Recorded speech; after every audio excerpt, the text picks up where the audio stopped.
want to see. We've set up a new Office of Community Safety.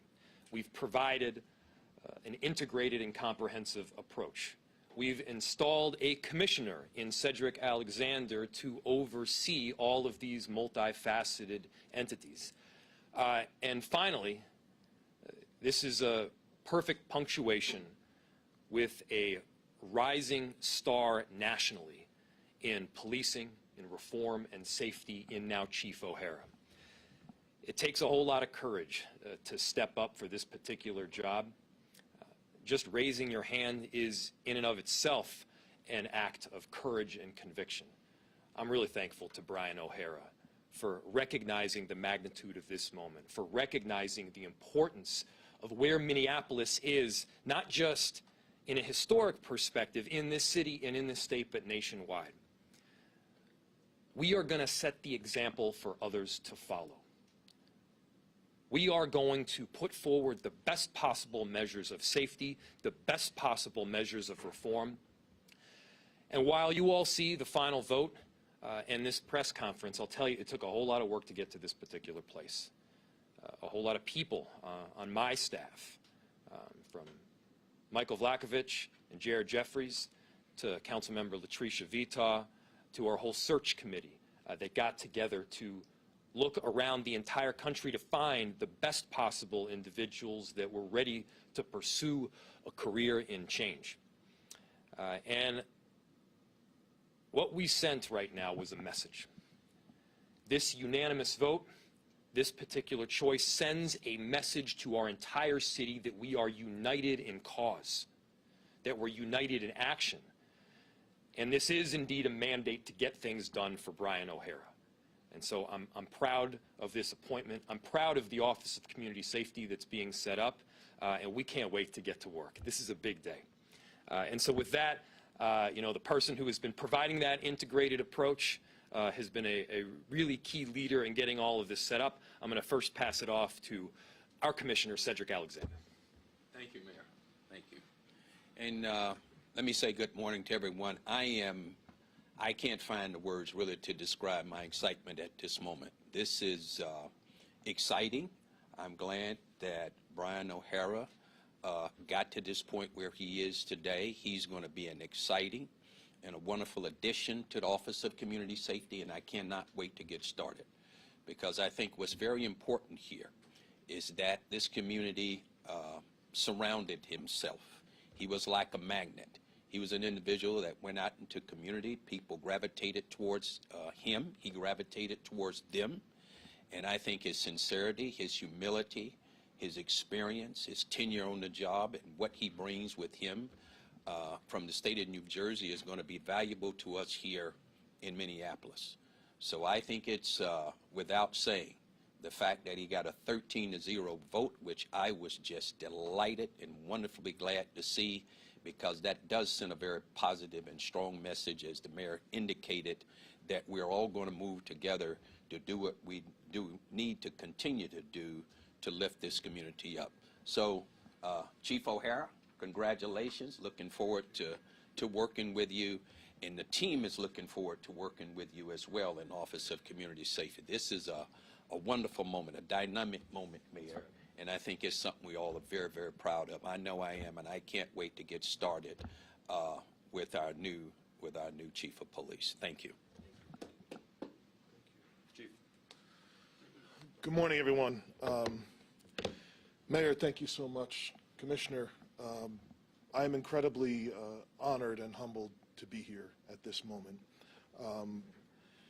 Since I've come to Minneapolis, I've had a chance to get around and get to know folks in community on the north side, Cedar River side, South Minneapolis, all throughout the city. And I've just been so struck at how welcoming everyone has been and how much love people have shown me of this city. And I've also had a chance to get around to the different police precincts, get out on the street and do some ride-alongs with some police officers here and get to know some of them one-on-one. And between the two, the common bridge I have seen is that everyone is hungry for change in this city, particularly the police officers who have remained in this city, who have persevered, who have endured incredible trauma, hardships. They have not taken the easy way out. They have remained here, remained dedicated to the city, and are looking to be a part of positive change, which is the same as what I've heard from folks in the community. So, again, I'm honored and I'm grateful to be here, but I'm not here to maintain the status quo. And I think it's clear from the vote this morning that the governing body has issued me a mandate to bring forth change and to make it real for the people of this city and for the members of this police department. So I look forward to getting to work. I will be proud to say I am a Minneapolis police officer, and I will do everything I can to involve everyone who is interested, who wants to be a part of the positive work that will be going on in this city. And I look forward to getting to work. Thank you. Well, open up to any questions. I have a feeling they're going to be directed to him, but I'll step forward. Please, Liz. Chief O'Hara be officially sworn in? Monday. Monday morning? I don't have the exact time for you. I'm assuming it's a Monday morning swearing in. We can get that for you, though. Mayor Fry, I'm so inspired to see the change that's coming with the new police chief in St. Paul, Minneapolis, a new sheriff for Hennepin County. And if you could just lift up how the community policing will be broader than just one city, but for a whole metro, a collaboration potentially. I'm happy to. You're throwing me a bit of a meatball there, which I appreciate. You know, this is a moment, not just in Minneapolis, but in our region, where we recognize the importance of partnership and collaboration. We also recognize the importance of this work that goes beyond policing. We've set up this Office of Community Safety with the intention to provide the unique skill set to the unique circumstances that are happening on the ground. The reason that we brought in Commissioner Alexander and the reason that we're bringing in Chief O'Hara is that commitment to this comprehensive approach. We already have a number of projects that are already underway, including Project Endeavor, that is seeing some success through that comprehensive method, and that's something that we're going to want to continue under Chief O'Hara's leadership. Mr. O'Hara, I know that you can just go to this, but getting a vote of 13-0, that's quite a way to start off your new job. Yes. How are you feeling about that? It's incredible. You know, I couldn't believe it. I'm incredibly humbled. I am honored that, you know, so many members of the council took their responsibility so seriously. Met with all of them individually, met with some in groups. Some of them I've met with several times. And what I can tell you is they certainly did, all of them, their responsibility in this process. But I know now what my responsibility is to them and to the people they represent. And I take that very seriously. And I hope, you know, change takes time. And obviously no one person can bring forth the culture change that people want to see. It's not going to happen overnight. And there's a lot of hard work ahead. There are a lot of serious challenges facing the city and facing this police department. But what I do believe is that a couple of years from now, 2 or 3 years from now, we will all be in a different place, and it will be something for the better. I want Minneapolis residents to feel safer in that time. I want Minneapolis residents to have more faith in their police department. I want Minneapolis residents to have had more positive experiences, non-law enforcement experiences with the outstanding police officers of this city, and look forward to rebuilding the ranks of the agency and bringing in more residents into the police department. Those are the goals going forward, and I think those are the overarching themes that have been issued in this mandate from the council. Where do you start? The first thing, you know, I feel like I've already started. You know, I have been around, I've taken time day and night to be around the city, to get to know as many of the stakeholders as possible. I know there's still many more to go. I've been in, just this weekend, several houses of worship. You know, I went to Juma, Masjid an-Nur. Over the weekend, I was in the Basilica, I was in Our Lady of Victory, Plymouth Congregational Church, several churches. And just being present, getting a chance to know people in community centers, community leaders, and just to listen. That's the priority. And it's equally important to do that in the police department. I look forward to becoming a sworn member of the police department so that I can then get access to law enforcement sensitive information and really get a chance to see how the department is functioning now. Take a look under the hood and see what's going on, and then try and begin to identify the gaps that need to be addressed in terms of where the department is today and where do we want to be in the future.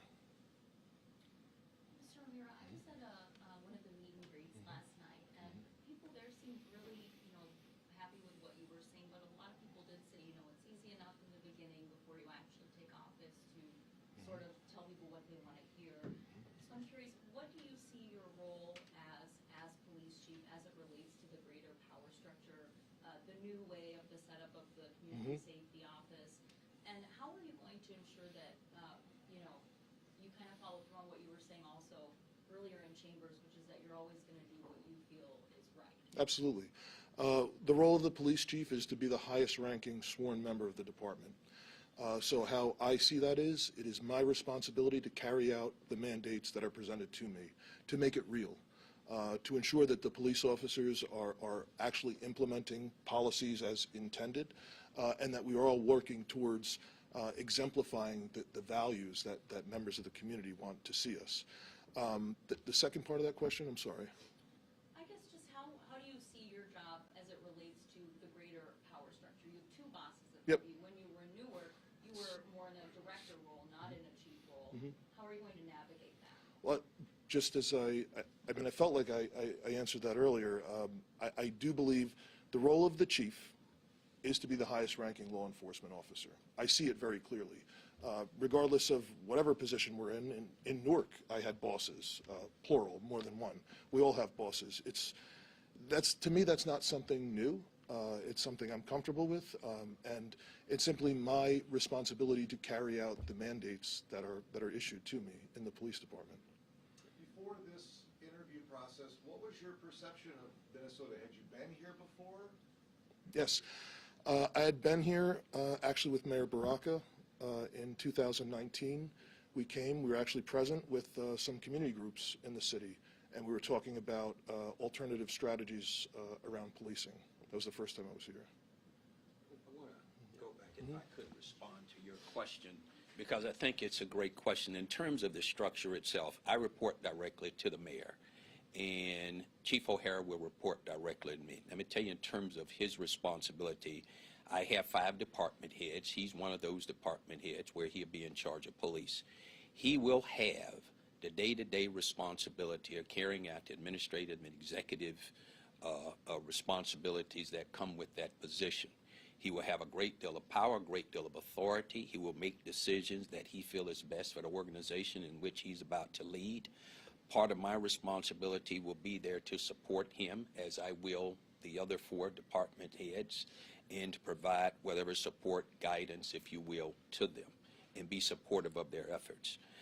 So his role is going to be a tremendous one. His role will not be minimized. It will not be marginalized in any kind of position. Everything that comes with it will certainly come up under his purview. And I think we have gotten ourselves a chief here who will have the ability and certainly feel free. And we've had discussions, by the way, already in terms of him feeling that he will have full charge of this city to do the things that he's already indicated to everyone across the city he's going to do. So he will have the supreme power of a chief of police, and he will have the authority to carry out those duties. He is the highest ranking sworn person in that organization, and he and I will meet regularly. He will report directly to me, and I report directly to the mayor, but he will have full reins to set up whatever objectives, goals that he feel are important to move this city forward. And I think that's what we're all looking forward to. So I hope that helps. Chief, I was wondering, recruitment's a huge topic of conversation when it comes to Minneapolis Police Department. You slightly touched on you want to hire more Minneapolis residents. Can you explain more of that recruitment strategy for us? Sure. Well, I'm thankful that there already has been, the mayor's advanced a plan, and there is some financial investment, because that's needed to recruit and retain police officers for the city. And I know ultimately what the residents of this city are looking for is they're looking for good policing. They want good police officers. They want a closeness, not necessarily in the sense of geography, but they want a closeness in the sense of caring. They want police officers that actually care for what they need and that will be responsive and respectful and concerned for their safety and well-being. That being said, I do believe it's important that we do everything we can to recruit residents of this city. The people of this city have been through so much, especially over the last 2.5 years, that I think in terms of the culture change that we're looking to cultivate, I think it's very important that we be very intentional about ensuring that we provide opportunities for the people of the city who live here, who have been through a tremendous amount of trauma, who want to be a part of positive change. And to the extent, if there are barriers that make it more difficult for residents to become police officers, that we proactively do things to remove those barriers. Because I think it's very important that we go out there and we look to bring more residents of this city onto the police department. We have time for 2 more questions. Chief O'Hara, Yes, sir. the opiate epidemic has been raging for 5 years, and North Minneapolis is going through a crisis, as is South Minneapolis. Is there any template that you saw in Newark that you might be able to replicate here in the Twin Cities? Yeah. So obviously I don't know all of the things that are going on here now already. It is very clear to me, just from patrolling those neighborhoods, that there is a serious opioid problem here. And I think there are programs out there in terms of harm reduction that can be useful. Newark recently, we put together a community-based opioid response with EMS to supplement that. But again, I don't know enough about what is already in place here to properly comment on that. I think access to you is huge. Are you going to continue those meet and greets and Of course. one-on-one with community members? Yeah, presence is powerful, and the only way that we will be able to rebuild trust is if our police officers are accessible and engaging in meaningful ways with, especially folks who disagree with the police department. So I know that begins with me, and that's something that I definitely intend to continue. Last question. Thank you so much. Just since it came up, I know it sounds like the police union contract negotiations are coming up pretty soon into your term. How will you balance that, or what are some of your priorities there, especially as you try to raise morale within or among officers that remain? How do you foresee balancing that? And then are there any priorities for that contract that you're looking at already? Yeah. So obviously I'm not an employee yet, so I'm not aware of, existing negotiations, existing topics, existing issues around the police contract. 2 things, though, that I think are very important. One, if we do want good police in this city, and if we do want police, who represent and personify the very best of the values that the community demands, we have to both ensure that they are compensated appropriately, but then also ensure that there are appropriate accountability mechanisms in place. And I don't know, to the extent that there may be issues that we can change in the contract to do both things at the same time. I think it's important, and I've been happy to hear that folks from community have been engaged and have their perceptions of that as well, because I do believe that more often than not that the residents of this community support our police officers and will support them in more ways likely than a lot of cops think, and I think that's something that needs to be capitalized on. Thank you all. Thank you, everybody. Thank you.